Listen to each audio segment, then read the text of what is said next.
Well, hello. Today is Wednesday, June 3rd. Oh my gosh, 2020.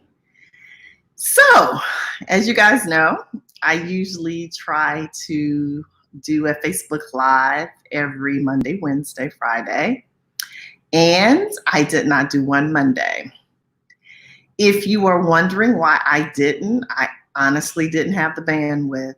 Um, like a lot of you, I'm sure the last few days have been, or week or so, has been a lot. And the allotness of it varies, right, from person to person. I think so many people find themselves right now just in shock. But all shock isn't just because it happened, because I think for a lot of us, we knew these things happened, but it was just the shock of the reaction or lack thereof, and the tiredness. So anyway, I did not do a video Monday. And then today I actually made a post on my Facebook page, my personal one, not my business one, because I could feel myself starting to, I have the wrong background up today. Let's change that. But I could feel myself starting to feel some kind of way, right? Because, I have this mindset. You see, I had to change it. I'm slick, right? So I have this mindset that when people care about us, they'll reach out to us and see how we're doing, and especially in some of the environments that we're in. So I mentioned today about, sometimes being the one, the only one, and what that feels like during these times. And so I could feel myself starting to feel, as we like to say, some kind of way. And so for me, I think most of you know I'm an introvert, actually. And so with most introverts, our preferred method of communication is written. And so for me, it's really therapeutic to write. And so I wrote what I wrote today, and I appreciate all the feedback. I know that it's all heartfelt. I really appreciate the personal messages. So, of course, some people respond on your actual page, and then there'll be those who will actually respond to you personally. Forgot to do my watch party. But anyway, so I appreciate all that. So again, I thank you and I appreciate you. So today I thought it would be really good if, let's see, start watch party. Okay. Today, I thought it would be good to just talk about how to have difficult conversations, because right now, a lot of us need to have them. One of the things I mentioned was the fact that I am able to have conversations with people and really be transparent and authentic. It's not it's not something that I do often, to be transparent with you right now. Some of it is because I'm a little guarded. I remember years ago, I don't know if any of you have ever been to therapy, but I actually have. And this was way back. I think my daughter was like 1 year old. And I was contemplating, getting a divorce, because this was not a good situation for me. But I struggled. And what I struggled with was the actual act of getting a divorce, because I just kept saying, oh, it's a sin, I can't do this. And so my doctor was like, you need to see somebody. And so I went to a therapist, and I'll never forget, she told me in one of my first sessions, she told me that I did not answer questions. And I was like, excuse me? She said, yeah, I noticed that I ask you questions and you answer, but you don't answer. And I thought, this woman is crazy.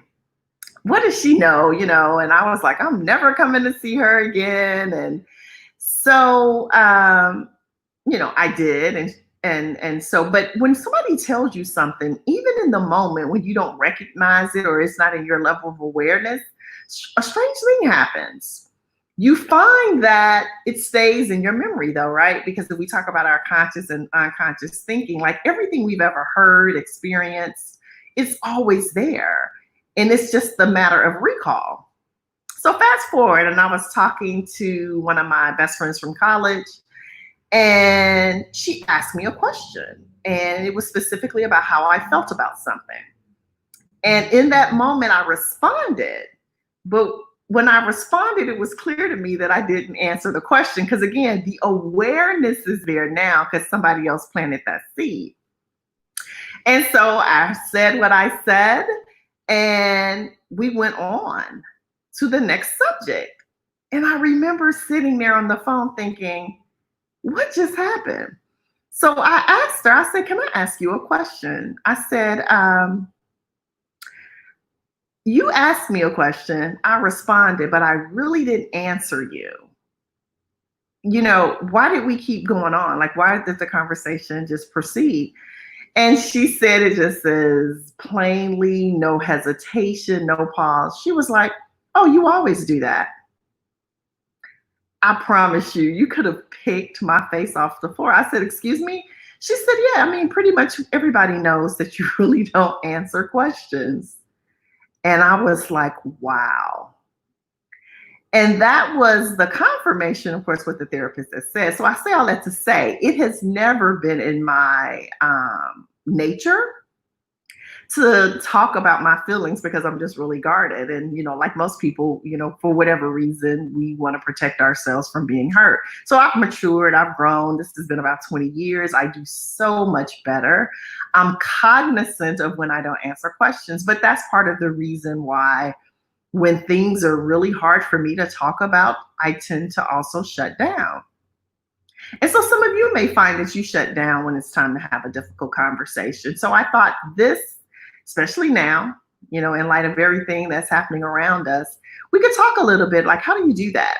Because there's multiple ways to have, or multiple places where this is necessary. This could be with our kids. It could be in the workplace with an employee. It could be in our relationships with significant others. And it could be about difficult subjects like race, right? You know, I think most of you know that I train. I do a lot of training. I also have done diversity training. I've done social equity, white privilege, right? And privilege is an interesting word. So just right now in the Black Alumni Society Facebook page, I appreciate Anthony Neal wrote a post and was talking about us being privileged, right? Because we are. I know that I'm privileged. Hopefully you know too. And privilege is a word that I actually don't get offended about because I recognize that I have privileges. You know, education is a privilege. When you look at the percentage of the people who don't have an education, those of us with it, that's a privilege. Again, doesn't mean we didn't earn it, doesn't mean we didn't work hard for it, and we don't deserve it. But it puts us in a privileged position. Let me say it like that. I think I talked about able-bodied, right? This country is designed for the able-bodied. There are places that there are limitations for people who need accommodation or a different level of access. So being able-bodied is a privilege, right? So we can go down the list of things that have nothing to do with race. And when I say these things, I'm sure some of you who've gotten offended when somebody has said you're privileged, you're thinking, oh, well, okay, well, maybe. So own it. I'm privileged. I know it. That doesn't negate everything else. So I say all that to say, like, this could be a difficult conversation right now if I were in a training environment trying to explain to someone what privilege looks like and that they have it. Because I've been there and I've had some people get really upset with me and tell me that they weren't, tell me, you know, how hard they worked and that I was being insensitive and negating the effort. And I'm like, no, I'm not. Because when we talk about things like this, again, we're thinking about how does the world perceive you? What are the opportunities? What access do you get because of? So again, as an able-bodied person, I can pretty much access any place in the world. Now, if I have to climb a lot of steps or do some other things based on my level of fitness, maybe, maybe not. But that's a joke, right? Because there's some people who, regardless of how fit they are, they can't get in the room because maybe they're not able-bodied the way we set up things in this country. And so what I always try to do is make it plain. You know, John always talks about putting the cookies on the lower shelf. And so when you're having a difficult conversation, we can do a few things. One, have a story, have an example. And I think having those things that are independent of the situation can help us not take it personal. So for instance, if I'm trying to talk to you about, let's just say I'm trying to talk to my husband about something and he's not trying to hear me, I can easily give an illustration about two kids, co-workers, or something like that. And all of a sudden, just think about it, because it doesn't feel defensive and finger pointy, the person can hear it. One of my favorite illustrations of that, and not trying to get all biblical on you, but yes, I am a Bible reader and a Christian, so the Bible is important to me. So when we think about King David, right, in the Bible, and when he had slept with Bathsheba and had her husband Uriah killed, if the way the person had talked to him, the prophet, had been, you did this, you did that, you were wrong, he probably would not have lived past that conversation. But instead, it was given to him in an analogy, or more like a situation, like, what if this happened? And David was like, oh my gosh, that's terrible. This man should be, put away with, yada, yada, yada. And then it was like, well, and of course I'm paraphrasing here, right? Because, the people in the Bible didn't talk like I'm talking. But he was like, dude, that's you. That is you. And then, of course, shame, conviction, and all those things. And I have just found that when I can express a point and do so in a non-threatening way, do so in a non-confrontational way, but do so more in an analogy or an example or with a story, that I get much more headway. And then I will also say that I think when it comes to difficult conversations, sometimes we just have to say what needs to be said, as the saying goes, and let the chips fall where they may. There are some people we're never going to reach. Now, we should keep trying, but don't become blue in the face. Don't argue. Try not to get mad. Because I am a praying person, I would say pray for people. Pray for enlightenment. Pray for new levels of awareness, and pray for understanding. And then pray for yourself, right? Because at the end of the day, what I know is my sole responsibility is to keep Angela in check, and I really can't concern myself with what other people do.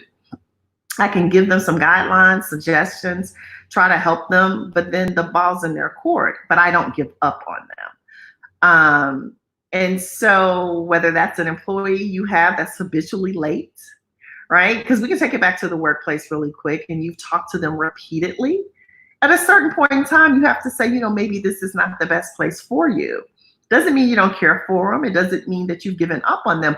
But what it does mean is there's a consequence for failing to do what needs to be done. And sometimes even having little conversations with people about things that I think are minor is hard for some people. I'm in an organization right now, and we have some people that I would say are not, quote unquote, carrying their load. And it's not being addressed. And I think it's because sometimes we so want to not offend people that we don't tell them what they need to hear. There's a scripture that says open rebuke is better than secret love. Sometimes we have to call some things out. And if the person is late, they're not doing their job, they're rude, they're insensitive, they're being prejudicial, discriminatory, it doesn't matter. If you love them, call them out. Or if you love the person that it's affecting, call them out. I don't really care what your love motivation is, but if you have love, I would think you would call them out. And it's interesting. My daughter is I think a lot more mild-tempered than I am, and not that I have a temper, but Angela will have that let's have that conversation look and face really quick. And I think my daughter, it takes her a little longer. But I would tell you, if you know her, don't push her, because when it comes, it really comes. But I say that to say, because sometimes when people are easygoing, we will put up with a lot.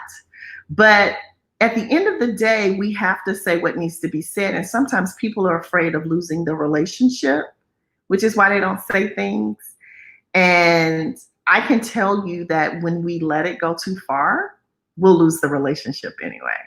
So if it's in a work environment and I let this person continually not be held accountable, I'll grow to resent them and not like them. And so the relationship ends anyway because I don't want to deal with them. Or if it's in a romantic relationship, or again, parent, child, siblings, people just, it ends anyway. So I think we improve the possibility that we can keep the relationships when we say what's on our heart and be transparent. And the last thing I'll leave with is we don't have to say it perfect, but I do think we have to say things in love. Bible also talks about season your words with love, right? Say things lovingly. Whenever we give criticism or feedback, have your motivation should always be to make the other person better. So it shouldn't be for correction sake, but growth sake, right? So while it still may correct a behavior, how do I serve you? How are you better off when I say and or do what I say and do? And if you're not better served from it, then maybe I should keep it to myself. Now, I'm inclined to believe that people are better served to get honest feedback, because I also believe if I'm thinking it, other people are thinking it too. And I've also had situations where people didn't know that they were offending people because nobody told them. And when they found out, they felt terrible about it. And that includes me, right? Like, I have said and done some things that have been offensive. And when I found out about it, I was like, oh my gosh, I wish I had known. I felt so bad. And then I've also been victim of keeping things in. I had a conversation with somebody I care about very greatly yesterday about some things that have been bothering me for about 18 months, on and off, not constantly. And I was so relieved when I told them the things, but more importantly, they were able to immediately rectify all of it. And then I told my husband, I was like, you know what, I should have said something sooner. But I was afraid of what would happen in the relationship. So again, we all do it. So as I leave you, I've talked longer than I planned to again today. I think maybe I'm making up for not making a video Monday. But again, have the difficult conversations, but be loving, be compassionate. Do not argue. Do not argue. Don't be a right fighter. And see where you can listen. I mean, sometimes it's just like write down questions and listen. Ask questions. And then check on people and ask them if they're okay, because a lot of people aren't right now. And a lot of what you see in, not only in the streets, but in social media and images and posts, it's just frustration. But some of those people's anger or the tightness in that situation would be suppressed just a little bit, not suppressed, but relieved. Maybe relieved is a better word. If someone just, reached out and said, hey, I care. I just want to let you know I care. And so maybe that's what your role is. Again, that's my 2 cents. I'm not a doctor, nor do I play one on TV, right? So my name is Angela Hooper-Menifield. I am the Chief Equipping Officer of Menifield and Associates. And so one of the things that I try really hard to do, is to make conversations easier and to address the elephants in the room. And one of my other favorite sayings is, again, somebody has to tell the emperor he has no clothes. So when people are acting up and not acting becoming, I think we have to speak up lovingly and thoughtfully. Take care, everybody. I hope you're having a great week. We shall get past this, just like other things, but stay encouraged and do what you need to do to take care of you, because you are your number one priority. Have a great Wednesday, and I'll talk to you Friday. Bye.